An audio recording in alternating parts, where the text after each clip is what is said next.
In the labyrinth of Alisonville, where the shadows whispered secrets and the walls took note, lived a factory worker named Oliver. He toiled in obscurity, just another cog in the industrial machine. Amid the clatter of factory echoes, he worked, never thinking twice about the world around him. One day, while on special assignment to the other side of the factory, a piece of the world Oliver had yet to explore, he found himself lost. In the distance of the open warehouse sat a concrete restroom that seemed to beckon to him, its entrance veiled in a dim fluorescent light. It was here, mere inches past the door of the men's room, as if a threat to the quiet recesses of the restroom, a black hole, an abyss of inky nothingness that tore through the very fabric of reality, a portal to the unknown. Drawn to the unfathomable void, Oliver hesitated only momentarily before stepping through. Colors and shapes and patterns, oh my.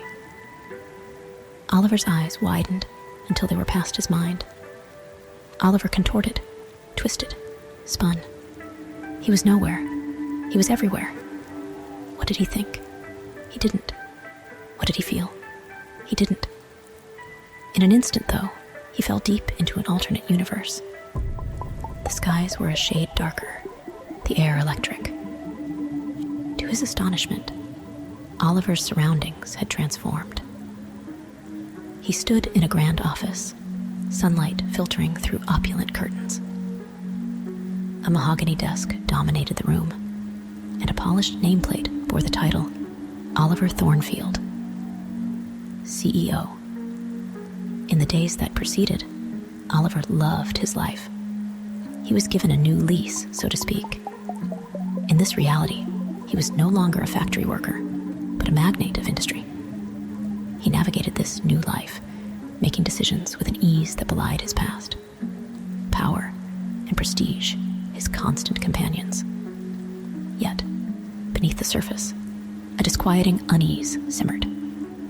The streets of this alternate Alisonville seemed different. The smiles of passers-by hollow and vacant.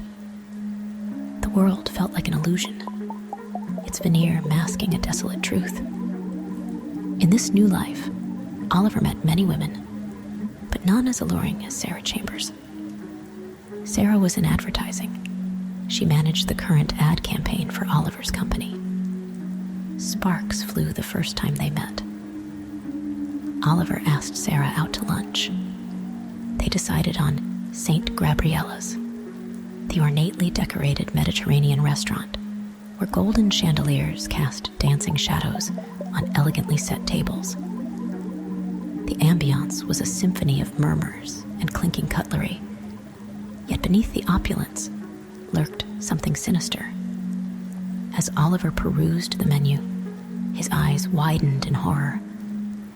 What he thought at first were sumptuous delicacies were more of a grotesque banquet. Dishes named with a surreal touch, hauntingly tender veal, delightfully humane asterisk carpaccio, seemed to mock his senses. A hush seemed to settle over the restaurant, the patrons' gazes fixed on their menus with anticipation. Oliver's heart raced as he tried to comprehend the situation before him. His stomach churned with unease, and a feeling of dread twisted his insides.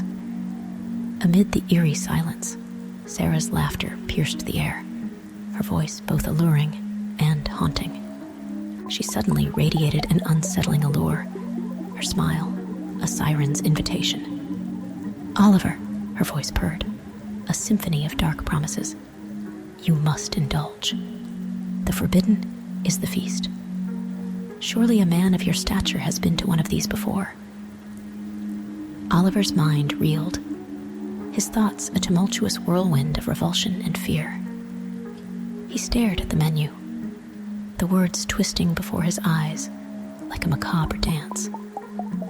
The laughter of the restaurant's patrons seemed to mock his hesitation, their whispers of anticipation like a haunting chant. Sarah's hand brushed against his, her touch electric and chilling. You can taste the power, Oliver. The forbidden offers a thrill beyond imagination. A surge of terror and defiance coursed through him. He recoiled from her touch, his voice trembling as he refused to succumb to the temptation. No, this isn't right. Before anyone could react, he pushed back his chair and fled the restaurant, breath ragged, his pulse thundering in his ears. The streets of Alisonville were a labyrinth of shadows, and as he stumbled through its echoing pathways, Oliver teetered on the precipice of two worlds. He could feel the black hole and the echoes of his former life crying out for him. It was then that he took a step towards the void, determined to escape the suffocating reality he thought he had wanted. Oliver, out of breath, lungs on fire, leapt for the hidden restroom.